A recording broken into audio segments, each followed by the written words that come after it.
I've actually been waiting for, by the phone for a call from Ted for years. And in fact, in 2000, I was ready to talk about eBay, but no call. In 2003, I was ready to do a talk about the Skoll Foundation and social entrepreneurship. No call. In 2004, I started Participant Productions, and we had a really good first year, and no call. And finally, I get a call last year, and then I have to go up after J.J. Abrams. You've got a cruel sense of humor, Ted. When I first moved to Hollywood from Silicon Valley, I had some misgivings. But I found that there were some advantages to being in Hollywood. And in fact, some advantages to owning your own media company. And I also found that Hollywood and Silicon Valley had a lot more in common than I would have dreamed. Hollywood has its sex symbols, and the Valley has its sex symbols. Hollywood has its rivalries, and the Valley has its rivalries. Hollywood gathers around power tables, and the Valley gathers around power tables. So it turned out there was a lot more in common than I would have dreamed. But I'm actually here today to tell a story. And part of it is a personal story. When Chris invited me to speak, he said people think of you as a bit of an enigma, and they want to know what drives you a bit. And what really drives me is a vision of the future that I think we all share. It's a world of peace and prosperity and sustainability. And when we heard a lot of the presentations over the last couple of days, Ed Wilson and the pictures of James Nachtwey, I think we all realized how far we have to go to get to this new version of humanity that I like to call Humanity 2.0. And it's also something that resides in each of us to close what I think are the two big calamities in the world today. One is the gap in opportunity, this gap that President Clinton last night called uneven, unfair, and unsustainable. And out of that comes poverty and illiteracy and disease and all these evils that we see around us. But perhaps the other bigger gap is what we call the hope gap. And someone at some point came up with this very bad idea that an ordinary individual couldn't make a difference in the world. And I think that's just a horrible thing. And so chapter 1 really begins today with all of us, because within each of us is the power to equal those opportunity gaps and to close the hope gaps. And if the men and women of TED can't make a difference in the world, I don't know who can. And for me, a lot of this started when I was younger, and my family used to go camping in upstate New York, and there really wasn't much to do there for the summer except get beaten up by my sister or read books. And so I used to read authors like James Michener and James Clavell and Ayn Rand, and their stories made the world seem a very small and interconnected place. And it struck me that if I could write stories that were about this world as being small and interconnected, that maybe I could get people interested in the issues that affected us all, and maybe engage them to make a difference. I didn't think that was necessarily the best way to make a living, so I decided to go on a path to become financially independent so I could write these stories as quickly as I could. I then had a bit of a wake-up call when I was 14, and my dad came home one day and announced that he had cancer, and it looked pretty bad. And what he said was he wasn't so much afraid that he might die, but that he hadn't done the things that he wanted to with his life. And knock on wood, he's still alive today, many years later, but for a young man, that made a real impression on me that one never knows how much time one really has. So I set out in a hurry. I studied engineering, started a couple of businesses that I thought would be the ticket to financial freedom. One of those businesses was a computer rental business called Micros on the Move, which was very well named because people kept stealing the computers. So I figured I needed to learn a little bit more about business, so I went to Stanford Business School and studied there. And while I was there, I made friends with a fellow named Pierre Omidyar, who's here today. And Pierre, I apologize for this. This is a photo from the old days. And just after I'd graduated, Pierre came to me with this idea to help people buy and sell things online with each other. And with the wisdom of my Stanford degree, I said, Pierre, what a stupid idea. And needless to say, I was right. But right after that, Pierre, in 96, Pierre and I left our full-time jobs to build eBay as a company. And the rest of that story, you know, the company went public 2 years later and is today one of the best-known companies in the world. Hundreds of millions of people use it in hundreds of countries and so on. But for me personally, it was a real change. I went from living in a house with 5 guys in Palo Alto and living off their leftovers to all of a sudden having all kinds of resources. And I wanted to figure out how I could take the blessing of these resources and share it with the world. And around that time, I met John Gardner, who was a remarkable man. He was the architect of the Great Society programs under Lyndon Johnson in the 1960s. And I asked him what he felt was the best thing I could do, or anyone could do, to make a difference in the long-term issues facing humanity. And John said, bet on good people doing good things. Bet on good people doing good things. And that really resonated with me. I started a foundation to bet on these good people doing good things, these leading, innovative, nonprofit folks who are using business skills in a very leveraged way to solve social problems. People today we call social entrepreneurs. And to put a face on it, people like Muhammad Yunus, who started the Grameen Bank, has lifted 100 million people plus out of poverty around the world, won the Nobel Peace Prize. But there's also a lot of people that you don't know. Folks like Ann Cotton, who started a group called CamFed in Africa because she felt girls' education was lagging. And she started it about 10 years ago, and today she educates over 250,000 African girls. And somebody like Dr. Victoria Hale, who started the world's first nonprofit pharmaceutical company, and whose first drug will be fighting visceral leishmaniasis, also known as black fever. And by 2010, she hopes to eliminate this disease, which is really a scourge in the developing world. And so this is one way to bet on good people doing good things. And a lot of this comes together in a philosophy of change that I find really is powerful. It's what we call invest, connect, and celebrate. And invest, if you see good people doing good things, invest in them, invest in their organizations, or in business, invest in these folks.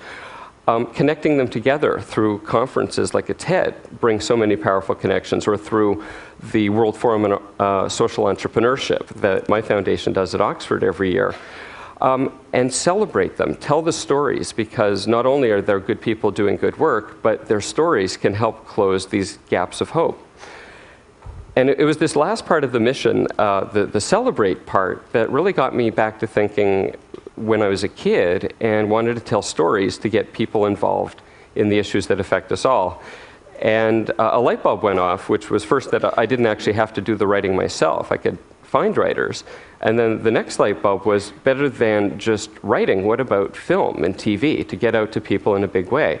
And I thought about the films that inspired me, films like Gandhi and Schindler's List, and I wondered who was doing these kind of films today. And there really wasn't a specific company that was focused on the public interest. So in 2003, I started to make my way around Los Angeles to talk about the idea of a pro-social media company. And I was met with a lot of encouragement. One of the lines of encouragement that I heard over and over was, the streets of Hollywood are littered with the carcasses of people like you who think you're going to come to this town and make movies. And then, of course, there was the other adage, the surest way to become a millionaire is to start by being a billionaire and go into the movie business. Undeterred, in January of 2004, I started Participant Productions with the vision to be a global media company focused on the public interest. And our mission is to produce entertainment that creates and inspires social change. And we don't just want people to see our movies and say that was fun and forget about it. We want them to actually get involved in the issues. In 2005, we launched our first slate of films, Murder Ball, North Country, Syriana, and Good Night and Good Luck. And much to my surprise, they were noticed. We ended up with 11 Oscar nominations for these films. And it turned out to be a pretty good year for this guy. Perhaps more importantly, tens of thousands of people joined the advocacy programs and the activism programs that we created to go around the movies. And we had an online component of that, our community site called participate.net. But with our social sector partners like the ACLU and PBS and the Sierra Club and the NRDC, once people saw the film, there was actually something they could do to make a difference. One of these films in particular, called North Country, was actually kind of a box office disaster. But it was a film that starred Charlize Theron, and it was about women's rights, women's empowerment, domestic violence, and so on. And we released the film at the same time that the Congress was debating the renewal of the Violence Against Women Act. And with screenings on the Hill and discussions, and with our social sector partners like the National Organization of Women, the film was widely credited with influencing the successful renewal of the act. And that, to me, spoke volumes, because the film started about a true life story about a woman who was harassed, sued her employer, led to a landmark case that led to the Equal Opportunity Act and the Violence Against Women Act and others. And then the movie about this person doing these things then led to this great renewal. And so again, it goes back to betting on good people doing good things. Speaking of which, our fellow TEDster, Al, I first saw Al do his slideshow presentation on global warming in May of 2005. At that point, I thought I knew something about global warming. I thought it was a 30 to 50 year problem. And after we saw his slideshow, it became clear that it was much more urgent. And so right afterwards, I met backstage with Al and with Lawrence Bender, who was there, and Laurie David, and Davis Guggenheim, who was running documentaries for Participant at the time. And with Al's blessing, we decided on the spot to turn it into a film, because we felt that we could get the message out there far more quickly than having Al go around the world speaking to audiences of 100 or 200 at a time. And there's another adage in Hollywood that nobody knows nothing about anything. And I really thought that this was going to be a straight to PBS charitable initiative. And so it was a great shock to all of us when the film really captured the public interest. And today is mandatory viewing in schools in England and Scotland and most of Scandinavia. We've sent 50,000 DVDs to high school teachers in the US, and it's really changed the debate on global warming. It was also a pretty good year for this guy. We now call Al the George Clooney of global warming. And for Participant, this is just the start. Everything we do looks at the major issues in the world, and we have about 10 films in production right now and dozens others in development. I'll quickly talk about a few coming up. One is Charlie Wilson's War with Tom Hanks and Julia Roberts, and it's the true story of Congressman Charlie Wilson and how he funded the Taliban to fight the Russians in Afghanistan. And we're also doing a movie called The Kite Runner, based on the book The Kite Runner, also about Afghanistan, and we think once people see these films, they'll have a much better understanding of that part of the world and the Middle East in general. We premiered a film called The Chicago 10 at Sundance this year. It's based on the protesters at the Democratic Convention in 1968, Abby Hoffman and crew, and again, a story about a small group of individuals who did make change in the world.